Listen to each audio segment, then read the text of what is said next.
रूपम अस्य यह विचार काले तथा उपलभ्यते। जैसा हम देखते हैं ना वैसा इसका कोई रूप नहीं मिलता। न अंतः न अंतो न चादर, न अंत मिलता है न आदि मिलता है, न च संप्रतिष्ठा, और न वर्तमान में इसकी कोई प्रतिष्ठा मिलती है। पहले खूब पेड़ बताया क्या क्या है उसमें।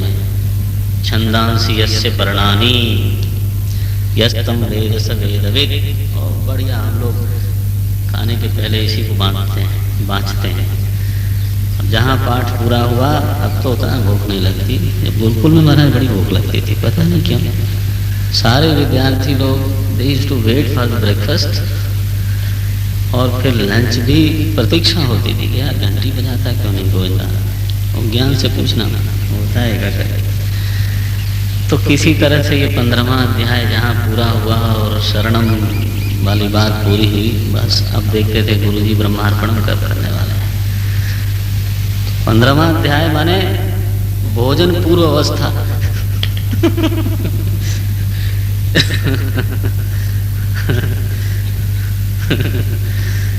है ना, ये है। इस श्लोक को आप पढ़ना, अपनी टीका में पढ़ लेना। न रूपमस्येह तथोपलभ्यते नान्तोर न चादर न च संप्रतिष्ठा। ये ऐसा वृक्ष है जो मूल में ही असंगत है, शाखा में बड़ा संगत दिखाई देता है कि ये खाना खाया तो उल्टी हो गई, ये खाना खाया, मुझे किसी ने कहा देख लेंगे। अच्छा देख लो, अभी तो हम ही देखेंगे। नहीं खाया तो दर्द कम हो गया, वेल डन। लिक्विड पे थे महाराज, यही लोग होते हैं। 3-4 दिन 5 दिन डॉक्टर ने लिक्विड पे रख दिया तो बोले दर्द कम हो गया। अब पश्यति कार्य कारण तया, यहाँ बिल्कुल संगत है महाराज। इस लेवल पे अगर आप कार्य कारण देखोगे एकदम मालूम पड़ेगा है, लेकिन अंदर जाओ तो कुछ नहीं मिलने वाला है। इसलिए लिखा भूरम्भांसि अंभांसि अनलः, अनिलः, अनिलः माने वायु, अनलः माने अग्नि। भूरम्भांस्यनलः अनिलः अनिलः अंबरम अहनाथः, अहनाथ माने सूर्य भगवान, दिन के देवता। हिमांशुः, शीतल जिसकी किरणें हैं। हिमांशुः नाम अच्छा है, कोई रखना चाहे तो रख ले। हिमांशुः चंद्रमा। कितने हुए? बोले 7 हो गए। इत्याभाति चराचरात्मकमिदं यस्यैव मूर्त्यष्टकम्। अष्टकम मूर्ति, इसमें 7 ही हुए। 8वीं मूर्ति कौन? बोले हम जीव। 5 महाभूत सूर्य, चंद्र और जीव, ये 5 चर अचर चराचरात्मकम इदम मूर्ति अष्टकम। ये किसकी है मूर्ति? बोले दक्षिणा मूर्ति भगवान की, परम पुरुष की ही ये मूर्ति है। चराचरात्मकमिदम इति आभाति यस्यैव मूर्त्यष्टकम। ये पहले बताया, ये 8 मूर्ति आभास इनका हो रहा है, लेकिन नान्यत् किंचन विद्यते विमृशताम्। इसी की व्याख्या कर रहा था मैं। विमृशताम्, उस विमर्श का स्वरूप क्या है, विचार का स्वरूप क्या है, उसकी एक झलक थोड़ी सी आपके सामने रख रहा था। नान्यत् किंचन विद्यते विमृशताम् यस्मात् परस्मात् विभोः।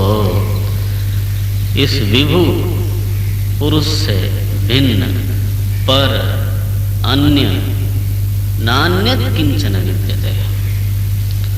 वैसे तो अष्टमूर्ति भाषित हो रही है, लेकिन जब विमर्श करेंगे, विचार विमर्श करेंगे, नान्यत् किंचन विद्यते।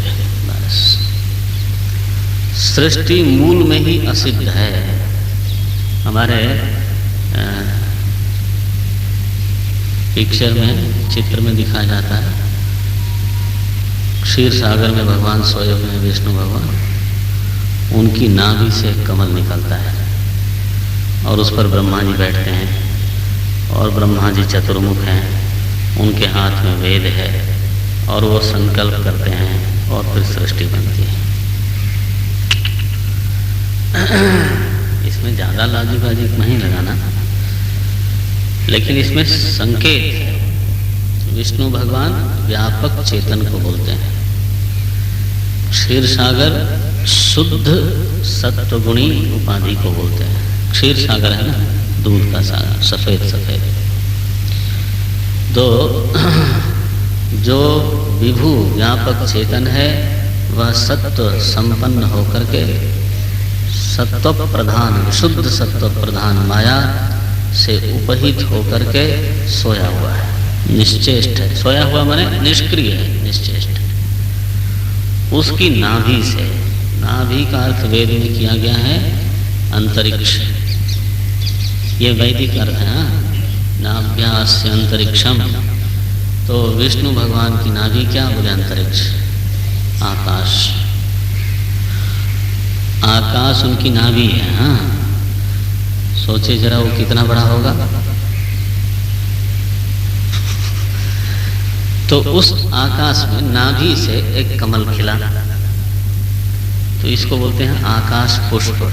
ये वेदांती लोगों का, गुरुदेव कहा करते थे, एक पिक्टोरियल फिलॉसफी है। नाभि में कमल खिला माने आकाश में कमल खिला, बढ़िया। तो आकाश पुष्प असंभव है, वो हो गया। इसके बाद सब लॉजिकल है। इसके बाद तो कमल खिल गया, तो ब्रह्मा जी बैठ गए, कहाँ से आ गए वो पता नहीं। अब ब्रह्मा जी आए, अब उनके 4 मुख हैं, वेद है, ज्ञान भी है, संकल्प भी है। इसके बाद उन्होंने सब सृष्टि कर दी, बढ़िया हो गया। लेकिन मूले असंगत है। मूल में ही इस चित्र ने क्या बताया, इस सृष्टि क्या है, मूल में ही असंगत है। आकाश में पुष्प कैसे खिलेगा? अगर विष्णु भगवान के नाभि से कमल निकला है और खिला हुआ है और उस पर ब्रह्मा जी हैं, तो जरा विष्णु भगवान की हालत सोचो। महाराज, आपकी नाभि पर कोई कमल टिक जाए और उस पर बैठा दिया जाए किसी को, और उसके आधार पर सृष्टि चलती हो, तो करवट लेने का मन आएगा तो क्या करोगे आप? विष्णु भगवान कैसे करवट लेते होंगे?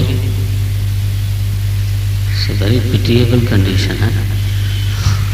ये तो दुर्गति हो गई। वो कैसे करवट लेते होंगे? हिल भी नहीं सकते महाराज, क्योंकि उस पर तो सारा दारोमदार है। तो ही है तो अधिक से अधिक अपने पैर ऊपर नीचे करते होंगे, सिर इधर उधर कर लेते होंगे। ये हंसी उड़ाते हैं लोग हमारे इस चित्रों का कि देखो ये हिंदुओं का चित्र है, हिंदुओं का भगवान है। हिंदुओं का भगवान नहीं, हिंदुओं का दर्शन है, चित्रमय दर्शन है, उसको समझना चाहिए। मूल में असंगत है। नान्यत् किंचन विद्यते विमृशताम् यस्मात् परस्मात् विभोः तस्मै श्री गुरुमूर्तये नमः इदं श्री दक्षिणामूर्तये। अगला श्लोक पढ़ें। सर्वात्मत्वमिति स्फुटीकृतमिदम्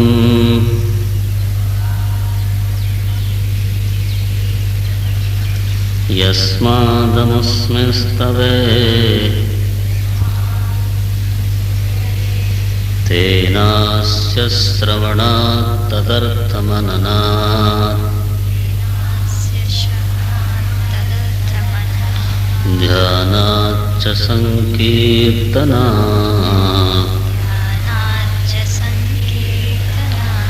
सर्वात्मत्वमहाविभूतिसहितं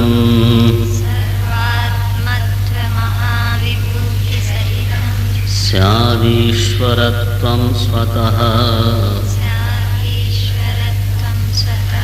सिद्धेत् तत्पुनरष्टधा परिणतम्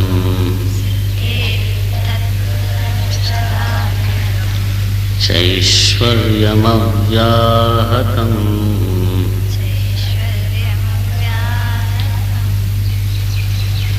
अमुस्मिन् स्तवे लिखा, अमुस्मिन् स्तवे, इस स्तव में, इस श्लोक में, इस स्तुति में, दक्षिणामूर्ति भगवान की जो हमने 9 श्लोकों में स्तुति की है शंकराचार्य जी, उसके ऊपर फलश्रुति बताते हैं। 10वां श्लोक क्या है? फलश्रुति। इसलिए इतना इसमें तर्क आदि के प्रयोग की आवश्यकता नहीं है। अमुस्मिन् स्तवे, इस स्तव में, इस स्तोत्र में, इन 9 श्लोकों में क्या कहा गया है? स्फुटीकृतम, स्फुट किया गया है, प्रकाशित किया गया है तो ये स्तव स्तुति, लेकिन इस स्तुति में प्रकाशित किया गया है स्फुटीकृतम। क्या स्फुटीकृतम? इदम सर्वात्मत्वम इति, ये अन्वय है। माने इन 9 श्लोकों के स्तोत्र में, 9 श्लोकों के स्तव में सर्वात्म ज्ञान का प्रकाश किया गया है। यस्मात्, चूंकि ऐसा है इसलिए, यस्मात् माने तर्क दिया, चूंकि ऐसा है इसलिए क्या करना चाहिए? तेनास्य श्रवणात्, बोले ये पाठ करने के लिए कम है। लिखा तेना अस्य श्रवणात्, अस्य मने अस्य स्तवस्य, यह जो स्तोत्र है इसके स्तवन, पाठ से नहीं श्रवण से, इसका श्रवण करना चाहिए, आचार्य मुख से श्रवण करना चाहिए। फिर तदर्थ मननात्, फिर जो श्रुत ज्ञान है, श्रुतार्थ है, उसका मनन करना चाहिए। तेनास्य श्रवणात् तदर्थ मननात्, फिर उस पर निधिध्यासन करना चाहिए। ध्यानाच्च, देखो पहले श्रवण करें, फिर मनन करें, फिर निधिध्यासन करें, उसी अर्थ के अनुकूल ध्यान करें। श्रवण के अनुकूल मनन और मनन के अनुकूल ध्यान करें। तेनास्य श्रवणात् तदर्थ मननात् ध्यानाच्च, फिर संकीर्तनात्, फिर इसका कीर्तन करें। कीर्तन माने संगीत नहीं है, यहाँ अर्थ है, कीर्तन का अर्थ है कीर्तयति कथयति इत्यर्थ। कीर्तन माने क्या होता है? कीर्तयति कथयति, कहना। तो इसको ध्यान आदि से जो सिद्ध हो चुका है अर्थात की प्रज्ञा में, उसको फिर दूसरों को भी बताओ, कहो। क्या होगा? मोरे मन प्रबोध जिमि होई, ये वही है। संकीर्तन से, एक दूसरे को कहने से, परस्परम बोधयन्तः, एक दूसरे को बोध कराते हुए अपना ही ज्ञान सुस्पष्ट होता जाता है, दृढ़ होता जाता है। इसीलिए हमारे स्टडी ग्रुप चलता है। स्टडी ग्रुप माने कक्षा नहीं होती, स्टडी ग्रुप और कक्षा अलग अलग चीज। स्टडी ग्रुप माने वी हैव टू पार्टिसिपेट। गुरुदेव ने जो स्टडी ग्रुप की परिकल्पना की थी वो ये है कि 5-10 लोग जो स्वाध्यायी हों वो पढ़ के आवें, ऐसा नहीं कि वहीं जाके ऊँघें।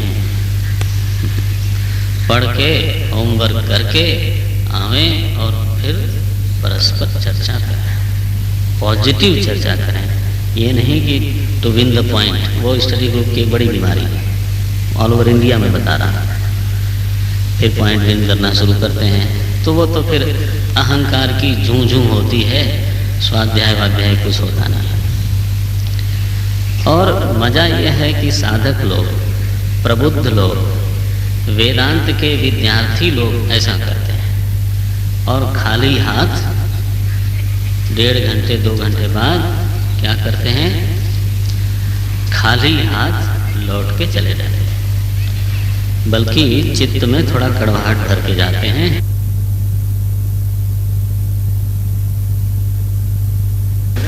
जहाँ सफल है वहाँ बहुत बढ़िया सफल है। वहाँ हमारा अर्थ के अनुसंधान के लिए संकीर्तन होता है। अहंकार की विजय के लिए कोई बात नहीं की जाती। पहले भी हमारे यहाँ शास्त्रार्थ हुआ करता था, अब तो शस्त्रार्थ होता है। शस्त्र से अर्थ निकालते हैं है ना? छोड़िए इसको। संकीर्तनात् कहना चाहिए। परस्परम बोधयन्तः तुष्यन्ति रमन्ति च, इसको संकीर्तन बोलते हैं। केवल ढोल मजीरे से भगवान के नाम का संकीर्तन नहीं कहलाता। वह भी संकीर्तन कहलाता है, आप उसका निषेध मत करिएगा। वह भी संकीर्तन कहलाता है, और ये दूसरे तरह का संकीर्तन है। क्योंकि नाम, प्रत्येक नाम भगवान की कीर्ति से रखा गया है। गोपाल, ये क्या है? ये भगवान का एक कीर्ति है। गायों के पालक थे, ये कीर्ति है। तो आप गोपाला गोपाला बोलते हो तो उनकी कीर्ति का गान कर रहे हो, इसलिए संकीर्तन है। नामावृत्ति नहीं है, वो क्या है? कीर्ति का गान है। दामोदर, मदन मोहन, रणछोड़, ये सब नाम उनकी कीर्तियां हैं, उसी का संकीर्तन करते हैं। संकीर्तनात् तेनास्य श्रवणात् तदर्थमननात् ध्यानाच्च संकीर्तनात्। ऐसा होने से क्या होगा? ये 5 चारों जो हैं पंचमी विभक्ति में है। ऐसा करने से, ऐसा करने से, ऐसा करने से क्या होगा? सर्वात्मत्व महाविभूति सहितम सिद्ध्येत। बोले क्या होगा? स्वतः सिद्ध्येत। आप उसकी प्रतीक्षा मत करो, स्वतः सिद्ध हो जाएगा। क्या? सर्वात्मत्वम, सर्वात्मक ज्ञान। सर्वम आत्मा एव, आत्मा एव सर्वम, सर्वम आत्मा एव, आत्म व्यतिरिक्तम नास्ति किंचित अत्र। ये जैसे स्वप्न से जगे हुए व्यक्ति को स्वप्न के प्रति क्या होता है? सर्वात्म भाव नहीं होता। सो के जो जग गया है वो क्या कहेगा? सब मैं ही था और मैं ही सब था, सब मुझ में ही था और मैं सब में था। ये कौन बोलता है? जो सो करके जग गया है। नहीं, स्वप्न से जगे हुए व्यक्ति की ये अनुभूति होती है, सर्वात्म भाव। जो देख रहा है स्वप्न, वो सर्वात्म भावना कल्पना कर सकता है, उसको सर्वात्म ज्ञानवान नहीं होता। हाँ जी, जो जगा उसका लक्षण ये है, जो जगा माने उसको सर्वात्म भाव समझ में आना ही चाहिए। सारा स्वप्न मुझ में, मुझसे था। इसी तरह से जब कहा सर्वात्म भाव जगत में हो गया, तो ये नहीं समझना मैं उसमें भी उसमें भी उसमें भी हूँ, उसमें भी उसमें भी किधर। आत्म व्यतिरिक्तम नास्ति किंचित इत्यर्थः। अहमेव सर्वम, यह जो भाव है, भाव तो नहीं करना चाहिए, जो ज्ञान है। सर्वात्मत्व महाविभूति सहितम, यह जो सर्वात्म स्थिति है, बोले महावैभव है। सर्वात्मत्व महाविभूति सहितम स्यात् ईश्वरत्वम, बोले ईश्वरत्व सिद्ध हो जाता है। अब ये व्यावहारिक सिद्धियां बता रहे हैं। व्यवहारिक फल, अब ये सब चॉकलेट देने वाली बात है। जब सर्वात्म भाव सिद्ध हो गया तो अब आगे ईश्वरत्वम स्यात्, ईश्वरत्व सिद्ध होता है और स्वतः सिद्धि, सर्वात्म सिद्ध हुआ, ईश्वरत्व सिद्ध हुआ, तब इसके बाद तत्पुनरष्टधा परिणतम च ऐश्वर्यम अव्याहतम, बोले अष्टधा परिणतम ऐश्वर्यम सिद्ध्येत। ये अष्टधा परिणतम ऐश्वर्यम क्या है? इसी को बोलते हैं सिद्धियां, अष्ट सिद्धियां। अष्ट सिद्धियां होती क्या हैं? अब मेरे से मत पूछना, 8 पहले ही नाम गिना दिया है मैंने, एक दो याद है शायद। अणिमा, महिमा, अणु हो जाना, सब में प्रवेश कर जाना, माने अदृश्य हो जाना, होते हुए भी अदृश्य हो जाना। अणिमा महिमा, बहुत व्यापक बड़ा हो जाना, जैसे सुरसा के सामने हनुमान जी बने। अणिमा महिमा, लघिमा गरिमा, एकदम हल्का हो जाना, मेरू पर्वत के समान आकार होगा और वजन हल्का। और अंगद जी महाराज के पैर गरिमा, ये सब सिद्धियां हैं। गरिमा माने देखने में छोटा महाराज, हिले नहीं, अंगद का पैर हो गया। अणिमा महिमा, लघिमा गरिमा, प्राप्ति प्राकाम्य, ये 2 और सिद्धियां हैं। अब गिना देता हूँ क्योंकि कई बार 8 ही गिनते रहते हैं। प्राप्ति ही माने प्राप्त हो गया, वो हमारी चीज है, उससे हम वंचित नहीं होंगे। प्राकाम्यम का अर्थ होता है क्रमणम, माने जाना, तो कहीं भी पहुंच जाना बिना किसी प्लेन के ही। बढ़िया है, अरे यार इतनी बढ़िया सिद्धि है। शंकराचार्य महाराज बहुत दूर थे, उनकी माँ की तबीयत हो गई खराब, वो एकदम पहुंच गए। प्लेन तो शायद उस समय नहीं बना था, है ना, ये तो 1902 में किसने बनाया? राइट ब्रदर्स ने बनाया था शायद। तो उस समय तो बना नहीं था, वो महाराज एकदम पहुंच गए। अब वो लोग हंसते हैं कैसे पहुंच गए, ये सब ऐसे ही गपोल कल्पना है।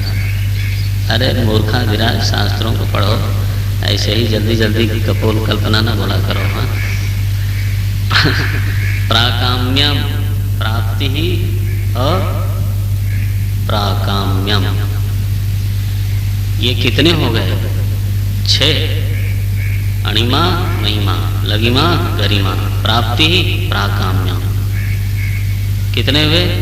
6। ईशित्व वशित्व, ये 2 और सिद्धियां हैं। ईशित्वम रूल करना, शासन, ईश्वर से भाव, और वशित्व सेवक से भाव, अथवा दूसरे को वश में कर लेना, ऐसा भी है, सम्मोहित कर लेना, ये ताकत। ये है 8, ईशित्व वशित्व प्राप्ति ही प्राकाम्यम, गरिमा लघिमा महिमा अणिमा, इसको बोलते हैं व्यतिक्रम से गिनती। तो परिणतम च अष्टधा, यही ऐश्वर्य है। यह जो अष्टधा सिद्धि है, एक ही शक्ति अष्टधा 8 सिद्धियों में परिणत हो जाती है, वो भी मिल जाती है महाराज। ये लिखा, इतनी बड़ी सिद्धि मिलती है। 3 चीजें, अष्ट सिद्धि हो गई, ईश्वरत्व हो गया, और सर्वात्म महाविभूति मिल गई। कैसे मिली है? तेनास्य श्रवणात् तदर्थ मननात् ध्यानाच्च संकीर्तनात्। बस ये इसके ध्यान मनन से क्यों ये सब मिलेगा? क्योंकि सर्वात्मत्व इति स्फुटीकृतमिदम्, क्योंकि इस स्तव में सर्वात्मक ज्ञान को ही प्रकाशित किया गया है। सर्वात्मक ज्ञान को स्फुट किया गया है। इस तरह से शंकराचार्य जी ने 10वें श्लोक में फलश्रुति का निरूपण किया और साधन का निर्देश किया। क्या करना है? श्रवण, मनन, निधिध्यासन और फिर संकीर्तन, माने प्रवचन आदि। प्रवचन आपस में बोलना, समझाना। भगवान की कृपा से यहाँ पर हम पूरा करते हैं, हो गया।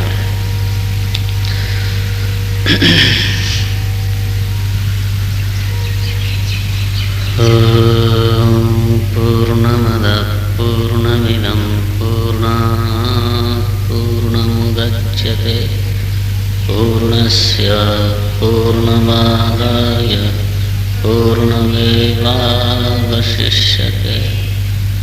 ॐ शान्ति शान्ति शान्तिः। हरिः ओम्। श्री गुरुभ्यो नमः। हरिः ओम्।